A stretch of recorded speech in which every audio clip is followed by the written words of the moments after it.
Welcome to the Informed Pregnancy and Parenting Podcast. I'm your host, pregnancy-focused chiropractor, Dr. Elliot Berlin. My guest today is a memoirist. She is a mother of two, and she has come to share her personal history with multiple pregnancies, miscarriage, pregnancy loss, and finally success in having her children. Nikki Spicer, welcome to the podcast. Hi, thank you for having me. I just want to say, and I said before we started even recording, thank you so much for being here. Sometimes we go through a difficult period in life that is unimaginably difficult, and it knocks us down, and we have a hard time getting back up. And sometimes we get back up and we go public, we share our experience to help other people who down the road, inevitably, some people will experience the same thing that you did and feel alone.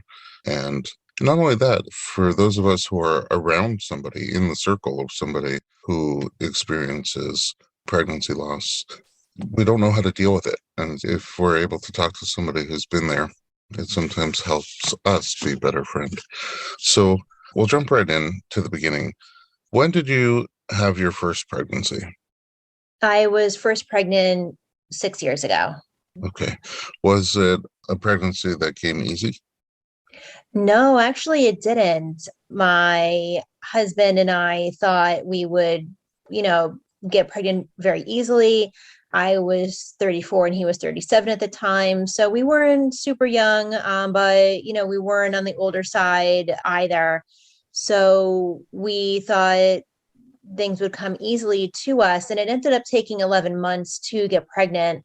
We tried ovulation apps, a basal thermometer, and some ovulation tests, and none of it was working. So I went to my OB for an infertility appointment, only to find out when I was there that I was pregnant. It was a complete shock. Had you talked to your OB about it during the 11 months that you had been trying? No, I had moved to a new area and I hadn't had an established OB at the time. So my understanding was that due to my age, we should try for a year. And if at the year mark it didn't happen for us, then we should go in for an appointment. So at the 11-month mark, that's when I went in to see if there was anything going on. So it was a nice surprise at the OB. It was very, very surprised. Were you alone or were you with your husband? No, I was alone. I called him on the phone and he was about to go and run an errand. And I said, no, you have to stay at the house. I'm coming right there right now. And he was also very surprised when I got home and told him in person. I was dying to tell him over the phone, but I had to hold it in. During the 11 months, did you start to get worried? I mean, you talk about your age, but you were below the proverbial advanced maternal age by right, the scary line there. Yeah. I was getting nervous, and neither of our parents had issues getting pregnant, so we didn't think that we would either. Plus, everyone tells you when you're growing up, you better take precautions if you're going to have sex, or else you will absolutely get pregnant. So, it came as a bit of a surprise that neither one of us, were expecting. Yeah, no pun intended.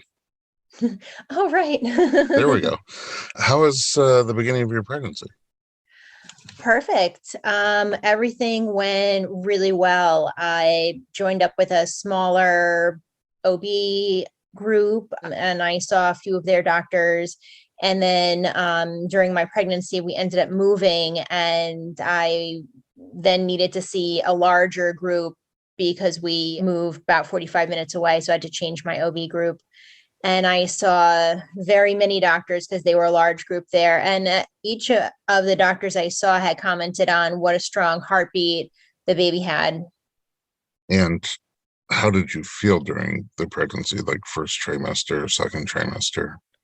Oh, sure. I felt pretty well. I did have some nausea the first trimester. I had some aversions to food. I did not like meat for about a month. I couldn't stand it when my husband, if he wanted to eat a hamburger for dinner, he had to eat it in a different room. But, overall, I didn't have any severe nausea. And then once the second and third trimesters came, I felt really great. I was working the entire time.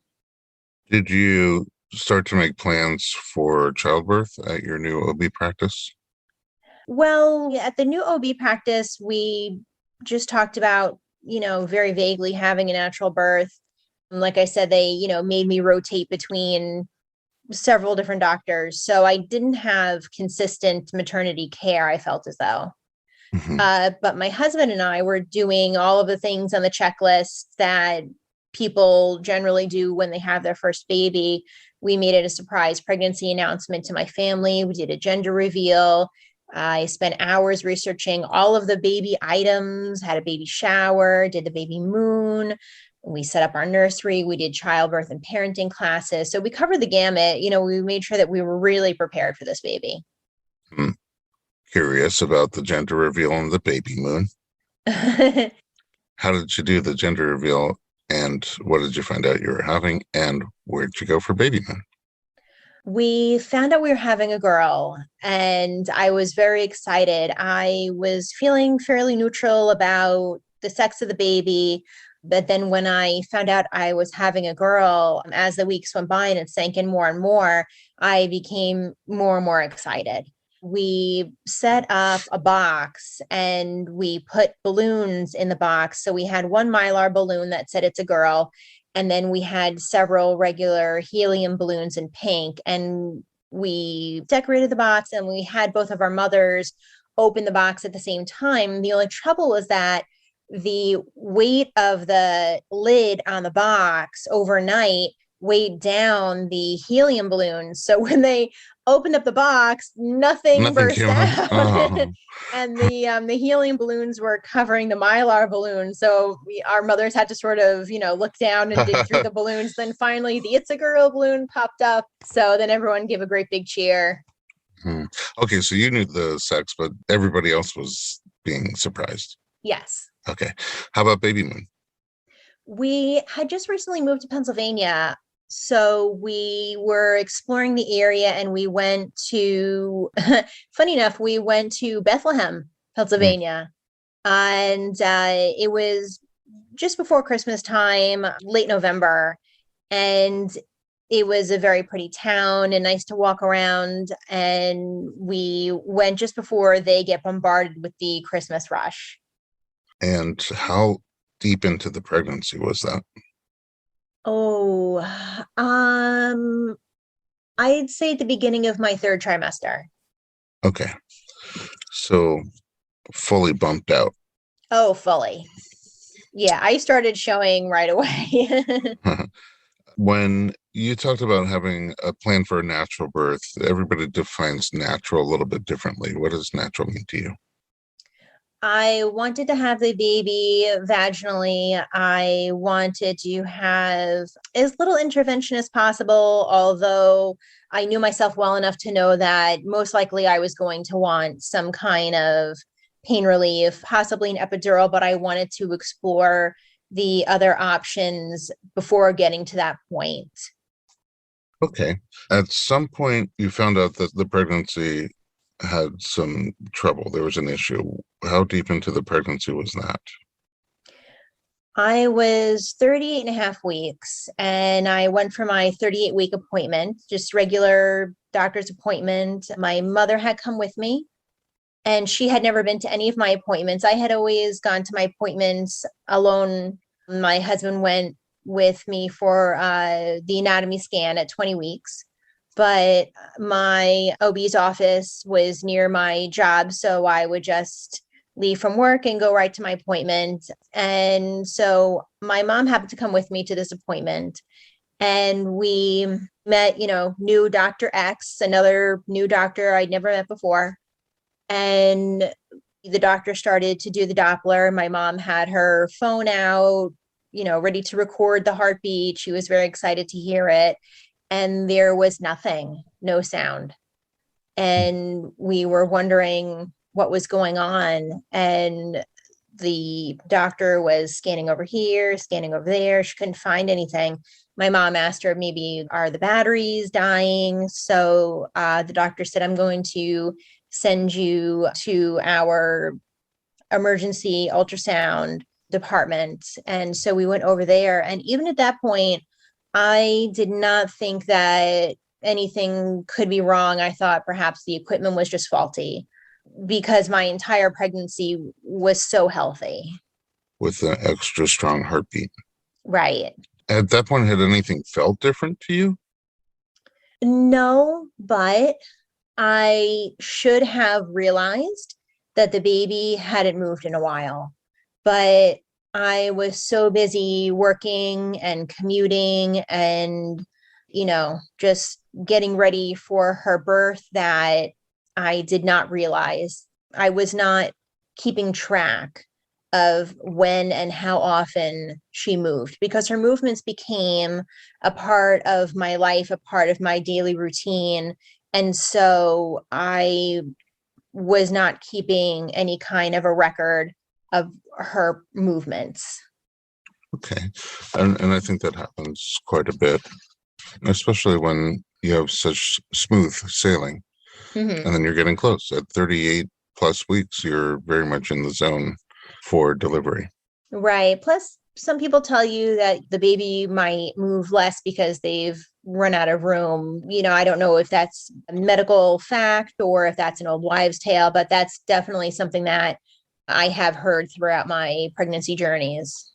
So it becomes less alarming. Mm-hmm. All right, let's take a little break and then come right back. There's a lot left to your fertility and pregnancy story. We'll be right back.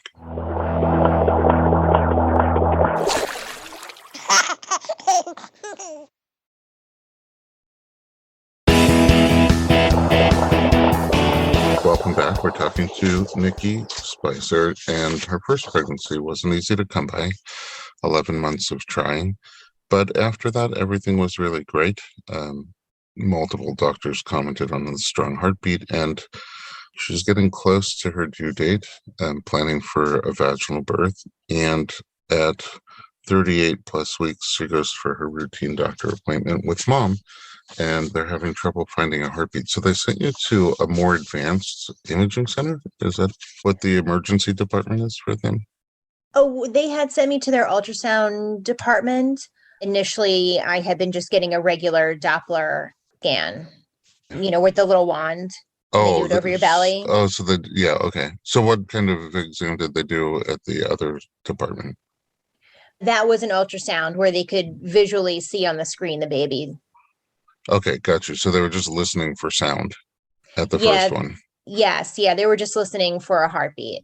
and then with difficulty finding sound, they sent you for imaging, like where you can Yes. see. Okay, and what happened in there? The ultrasound tech started scanning, and I noticed that she subtly turned or angled the screen away. Normally, I would have to strain, but I could see the screen, I could see the baby. And she angled it away, and she wasn't saying anything.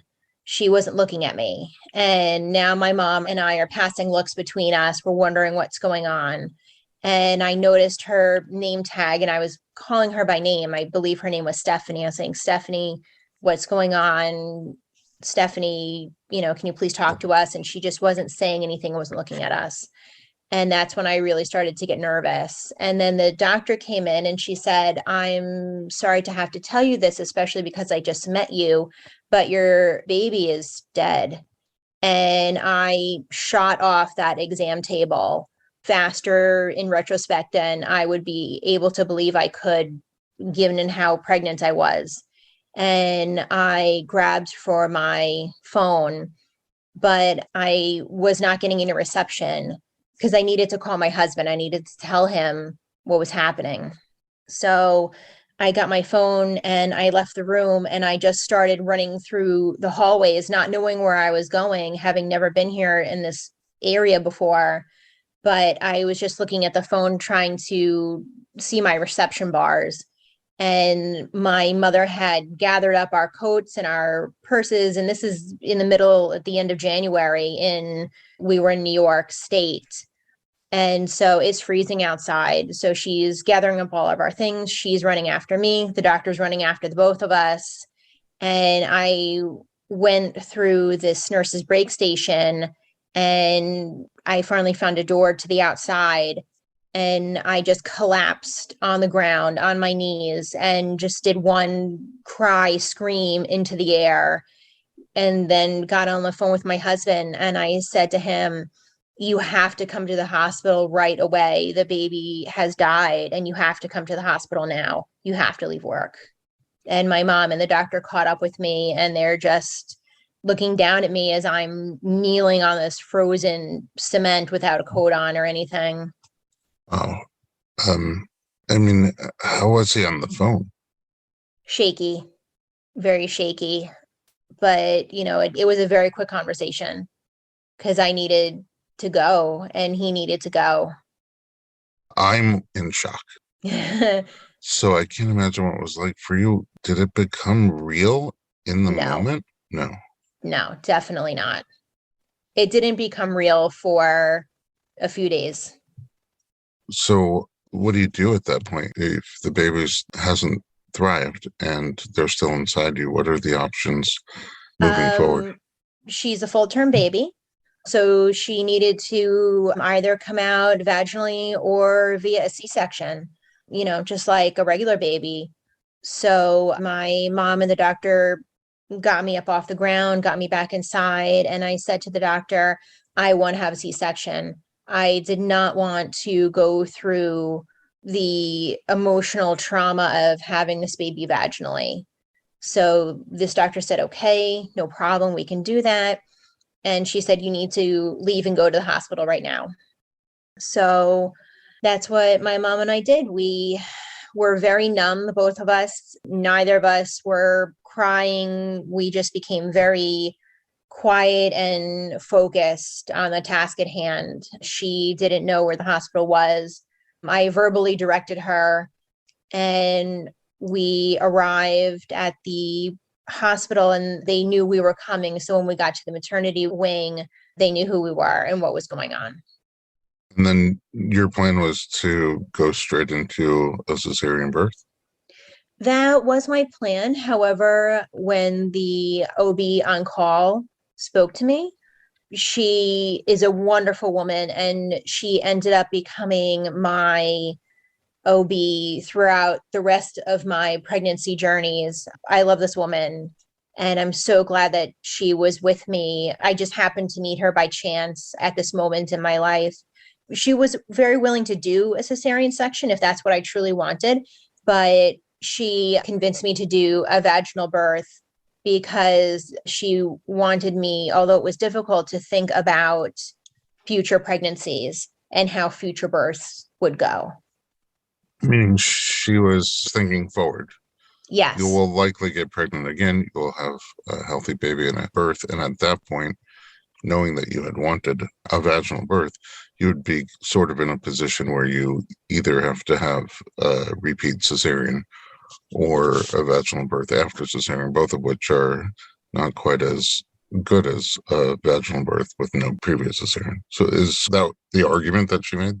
Yes. Yeah. And she gave us time to think about it. And after thinking about it, I decided that this moment was already so terrible. I might as well just stick out the terribleness and do the vaginal birth rather than have possible issues in the future if I had a cesarean. So challenging to think about in that moment. Mm-hmm. Then did you get induced? Yes. I had already started having some initial contractions on my own, but I was induced. So you're in a labor and delivery room with your mom and your husband still there? My mom was with me. My husband eventually arrived. He had a commute to get there. Okay. So he got there. My father left work. Both of my brothers left work. My husband's parents, who lived 2.5 hours away, they drove down immediately after he called them. So everyone was there in the hospital room with me for at least part of the time. Is that something that was helpful to you? Yes and no. It was nice to have everyone rally around me, but at the same time, there wasn't anything to be done. Mm-hmm. So people were just sitting in chairs in luckily this very large labor and delivery room staring back at me. And I decided everybody needed a job or to leave. Mhm. So I sent my brothers back to our house to get my hospital bag because I didn't have it with me. It was actually my plan to start packing the hospital bag in the car with me that following week. My husband's parents took him down to the cafeteria to get him some food. My parents then stayed with me while my husband was out. And then when my husband came back, they rotated out to call their mothers, my grandmothers, to tell them what had happened. So people were at that point starting to rotate in and out. And I was feeling better that my family had something to do rather than just sit there and stare at me. How was the support from the hospital staff? Excellent. They were very supportive. So, to me, as a doula, I've been a support person in that situation before, and there's nothing that can prepare you for it. But what I remember is an eerie sense of calm Mhm. because normally at the birth, everybody's staring at the monitor, how's the baby reacting to this or reacting to that? And here, presumably all the focus is on you, and you don't have that kind of sense of something's disturbing the baby. How long did labor take? 9 hours. And then you pushed. Yes, my doctor had me labor down. I had gotten an epidural because the feeling was there's no reason to try other pain prevention methods. Let's just skip right to the epidural. So, all of my well laid plans for my birth just completely went out the window. So I labored down and I just did a few pushes. The head came out, and then the doctor had me pause while she was doing something, which obviously I couldn't quite see what she was doing. And then she had me push the rest of the way, and my daughter was born. What happens in that moment? I mean, what did you think would happen in that moment? And then what actually happened? Well, what I was expecting was, I think, what everybody else expects when they have their first child, the doctor saying, here's the baby, congratulations, the husband, being very excited, cutting the cord. And none of that happened. It was completely silent. The baby was silent. My husband was silent. The doctor was working to figure out what went wrong. It was just total silence. Yeah, you're describing what you expected to happen before you got the news that there was a fetal demise, right? But Mm-hmm. while you were in labor, Mm-hmm. did you think about the moment the baby would come out, you would meet the baby? I was just really living moment to moment. Hmm.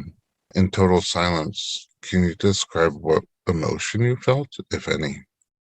Um, they wrapped the baby up and showed her to me. I only saw her face. And because this was my first pregnancy, I looked at her face and I thought, wow, it, really was a baby in there. You don't get very many ultrasounds when it's a healthy, normal pregnancy. So I just was living with this wiggly bump for almost 40 weeks. So when I saw her, I was like, wow, it, really was a baby in there. And I thought she was so beautiful. She looked completely normal.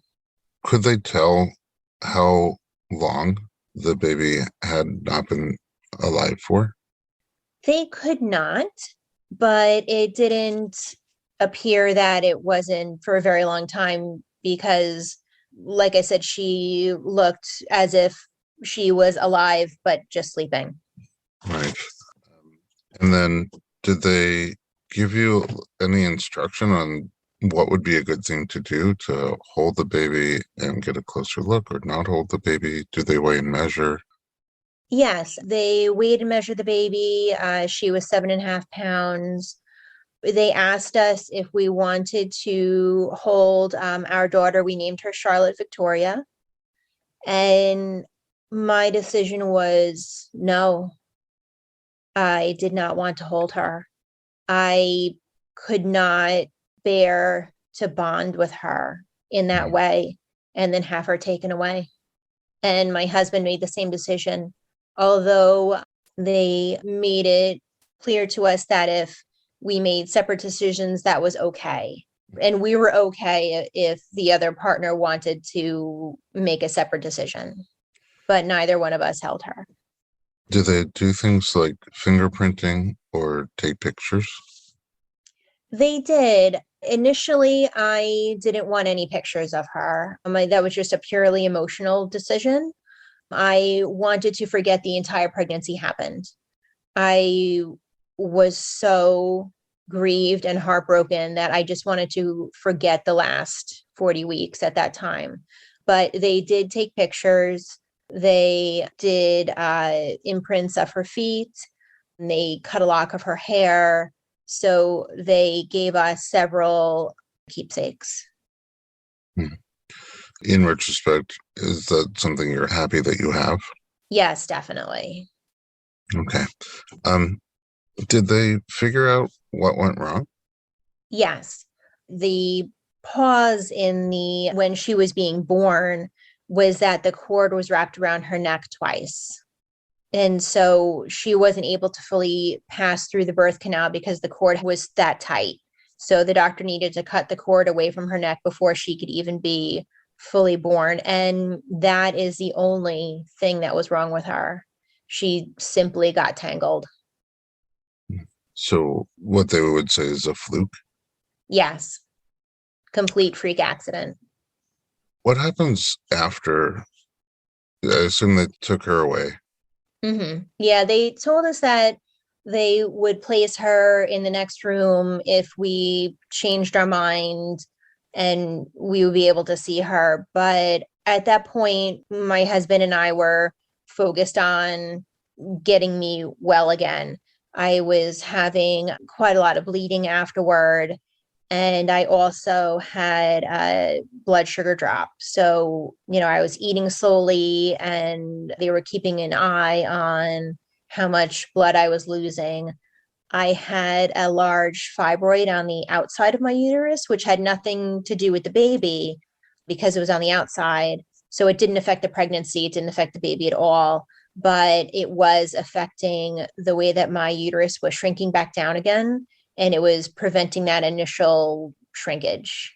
They didn't have to do any kind of an intervention. It did eventually right itself, but I did almost need a blood transfusion. In the aftermath, once you were healthy and came home, you have to make final arrangements for your daughter. Yes, And did you decide for a burial? we did. We needed to start making those arrangements while we were in the hospital because they needed to know where she needed to be transported to. So, as you can imagine, we were not planning for this. So, it was a very quick decision that we needed to make. We decided, with my mother's help, to have her buried in a cemetery in New Jersey, which is about an hour and a half from our home in Pennsylvania. But I have several family members who are buried there, and they had a section just for infants. And so that's where we decided to place her. When you come home the few days the week after, I imagine your family and friends want to be supportive. Are they successful? What at that point, either in the moment you may not know, but in retrospect, what at that point can anybody do or say that might have been helpful? And what's the wrong thing to do or say?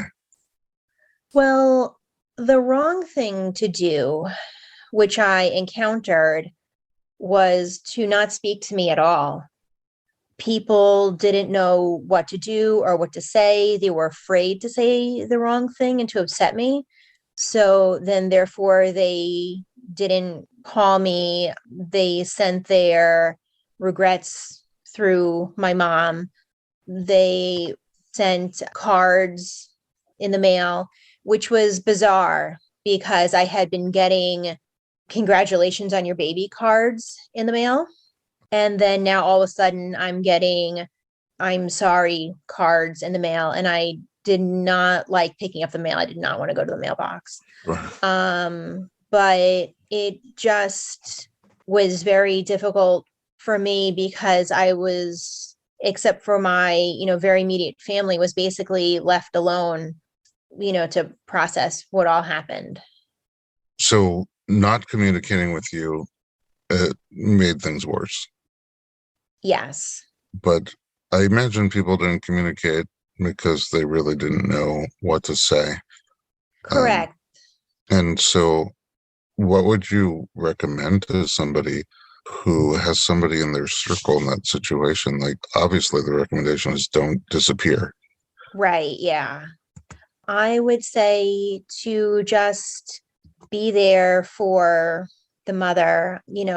She is going to be feeling a large range of emotions, anything from anger, grief, disbelief, denial, all of those type of emotions. And it's important to just be cognizant that you may not get the emotion or the reaction from the grieving parents that you expect, to just be supportive and to be there, but to just realize that everyone's grief looks different. And it may depend on the day or the hour how that grief is looking. Oh, I'm truly sorry for the experience that you had. And again, so grateful for you coming to share so honestly and openly. And I know that you're going to help people in the process. This is not how your fertility journey ends. Let's take a break and come back and discuss the rest of your story.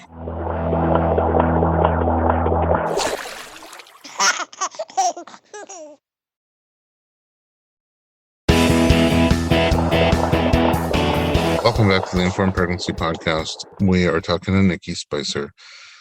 After Charlotte's death, did you at some point start thinking, we're going to do this again?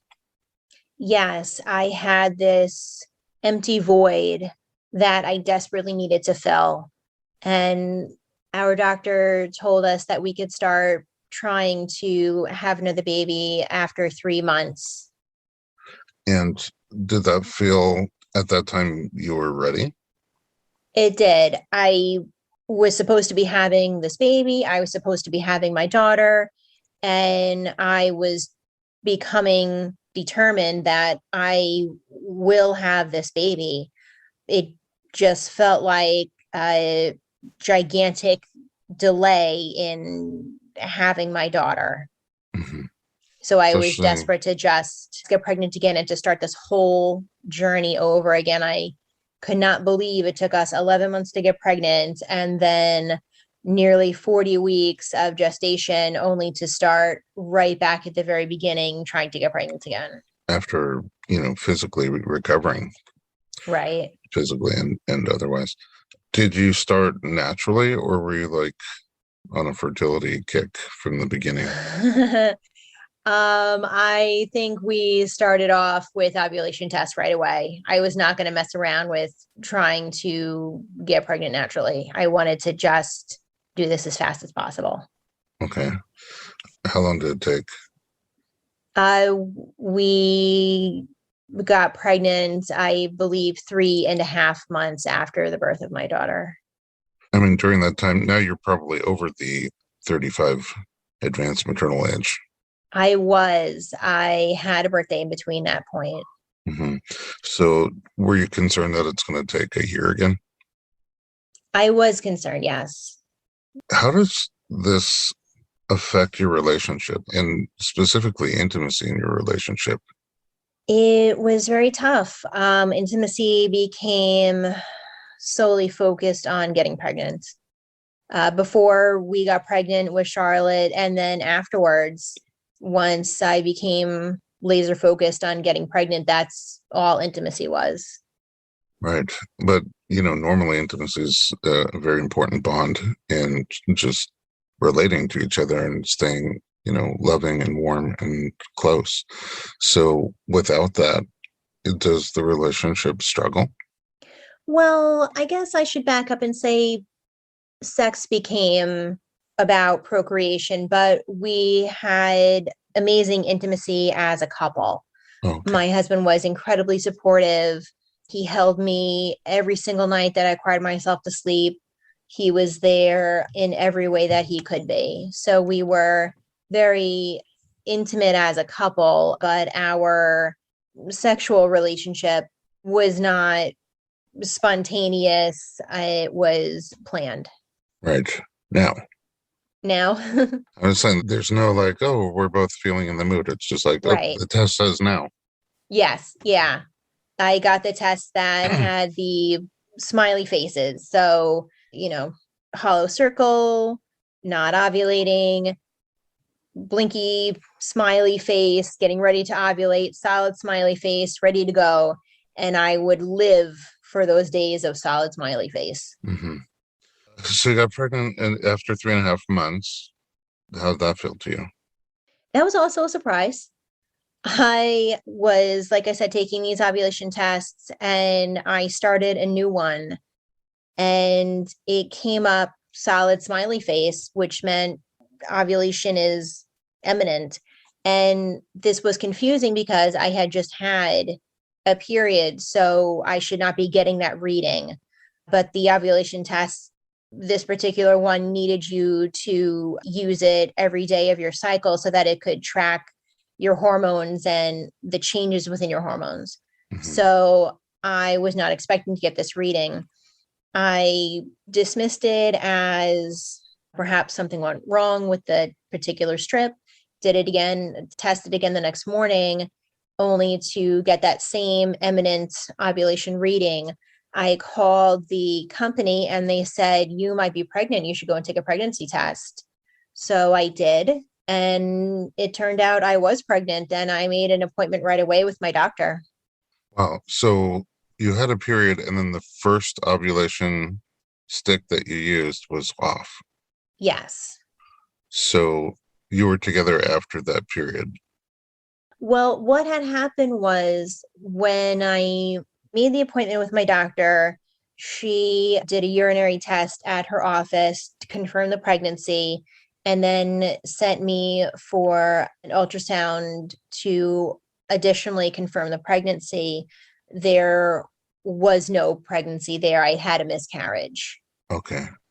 So that's why the test was coming up as if I was ovulating because it was detecting Ah, those pregnancy hormones. So I had what I thought was a period and it was a partial miscarriage. And then after I had this ultrasound, a day or two later, I began the rest of the miscarriage. okay. It's very early.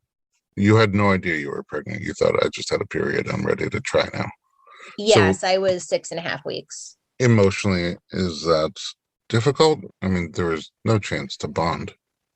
No, but it was still a complete gut punch. It's a roller coaster. Hey, you're pregnant. Oh, you're not. Right. Yes, that's how I described it, a roller coaster of emotion, a roller coaster of hormones, because then afterward, they were testing my blood for pregnancy hormones to go up. And then after the miscarriage, they test for your pregnancy hormones to go down. Okay. How long after that is the next pregnancy? That first miscarriage I had at the beginning of the summer, and then I became pregnant again on Thanksgiving of that year. Okay. And then that pregnancy, you're using the ovulation stick still. Yes. So that one kind of fit the pattern better. Yes, it did. Okay.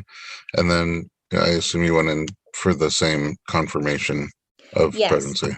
Yeah. So I took a pregnancy test 14 days after I ovulated. It came up positive. We were very excited. The doctor confirmed the pregnancy and gave me a due date. And I began the initial stages of my pregnancy journey. Confirmed with like heartbeat. No, confirmed with urine and blood. Okay. And what happened with that pregnancy? Well, I began to have some spotting around 7.5 weeks. And that very light spotting continued for about a week. We were trying not to be alarmed about it because we understood that sometimes you can have a little spotting in the initial weeks of a pregnancy. And then on New Year's Eve, I began cramping and really not feeling well. And then at 3 a.m, New Year's Day, I woke up and ran to the bathroom, and the entire pregnancy just came gushing out. So I had lost 3 children in a year, in a calendar year, less than 365 days. Do you start to wonder at that point? I mean, I would wonder if this is ever going to happen. I mean, do you see a specialist to see what might be going on? My doctor, after that second miscarriage, ran an entire gamut of blood work. Because with my daughter Charlotte, I had a very healthy pregnancy up until the point of her passing, which was just, purely mechanical, like you had said, a fluke, a freak accident. That pregnancy, was fine. So my doctor said that normally, medically, they generally wait for 3 miscarriages before they start doing in-depth testing. But due to my history, she wanted to do that after the second miscarriage. But all of my blood work came back fine. She tested for cancer and thyroid and chromosomal issues. She tested my husband for chromosomal issues. Everything came back fine. So it was just, she said, bad luck. Keep trying. That was her diagnosis, was bad luck. Okay. Spoiler alert that we spoiled at the very beginning is thank God you have 2 healthy children. I do. So things take a turn for you for the better. We don't even normally do this, but we'll have a 4th segment with you. We'll come right back to find out about your healthy pregnancies.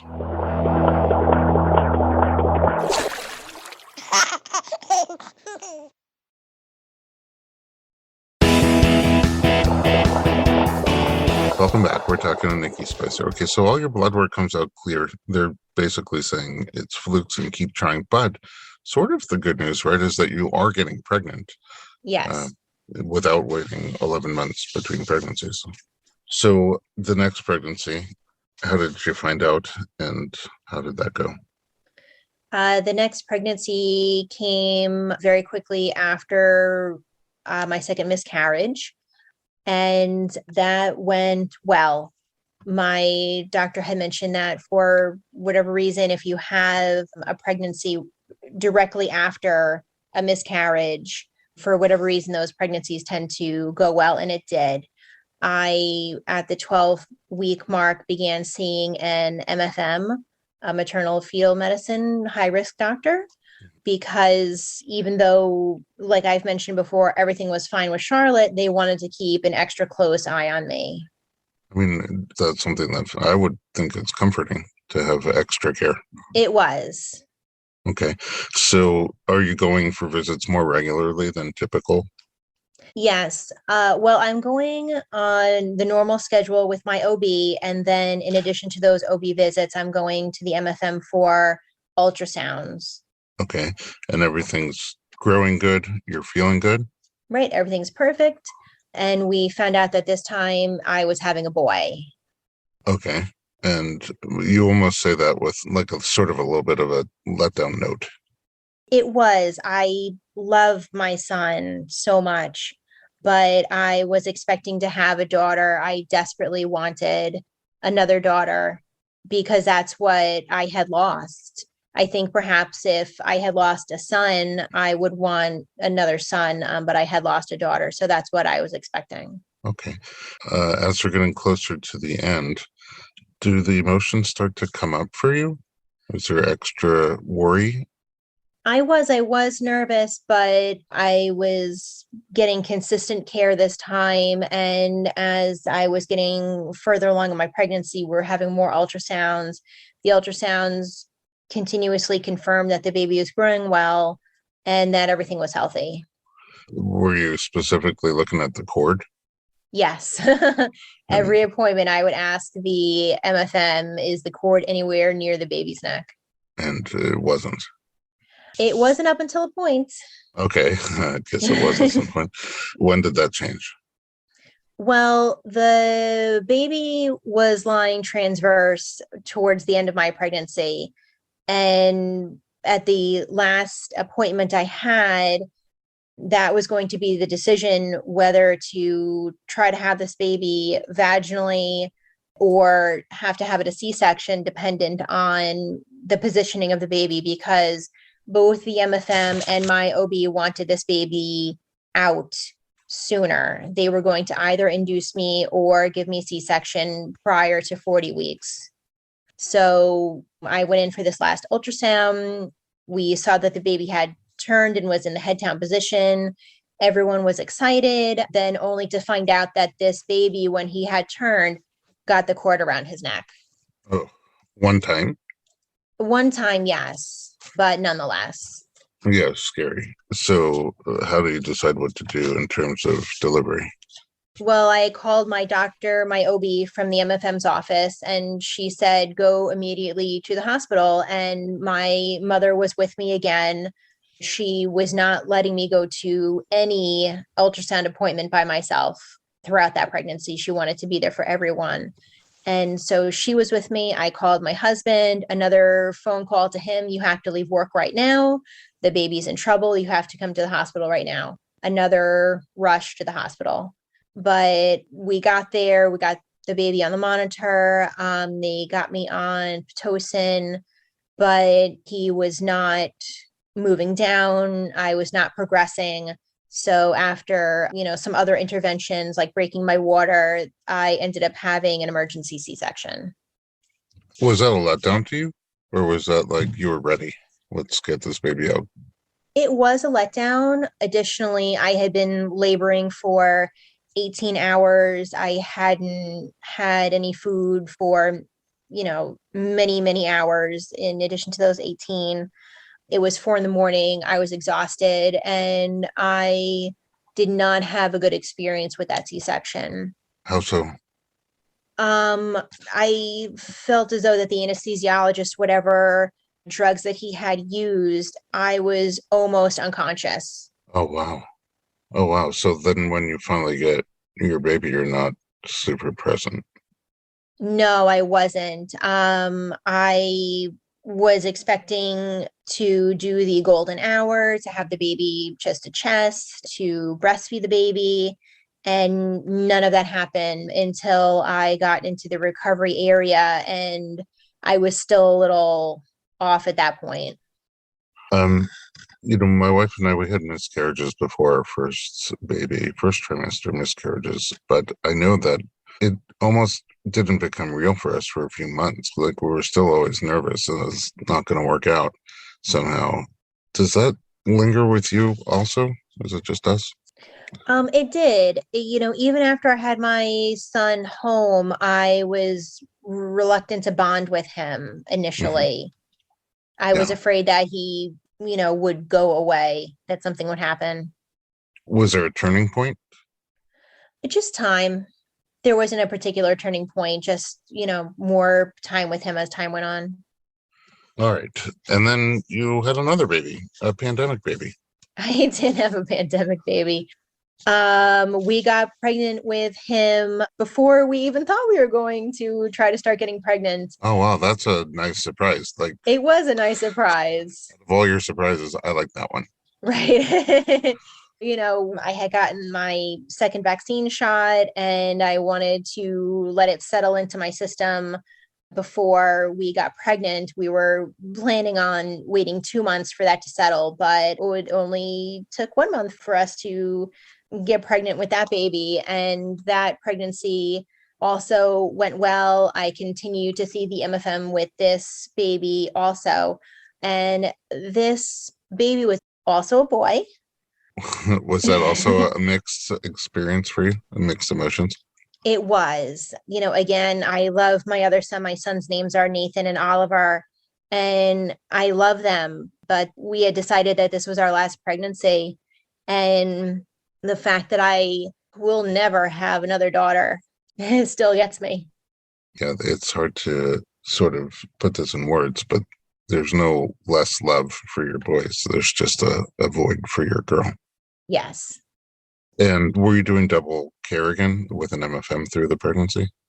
I was. And they were keeping an eye on this pregnancy because Oliver was an overachiever. He was a big baby. He was in the 90th percentile gestationally up until the very end when he jumped to the 98th percentile. I was desperate to have a VBAC. I did not want to have another C-section. So my doctor was working with me in that. She was supportive, but I ended up, she stripped my membranes at 37, 38, and 39 weeks. And Oh, well. finally, at the 39 weeks, I went into labor and we went to the hospital only to find out that this baby, although he had been head down just Oh, a no. few hours previous, had turned his head towards my hip and his arm presented towards the birth canal. Ugh. And so I needed another emergency C-section. Did you learn, though, from the other one, like to do the drugs differently?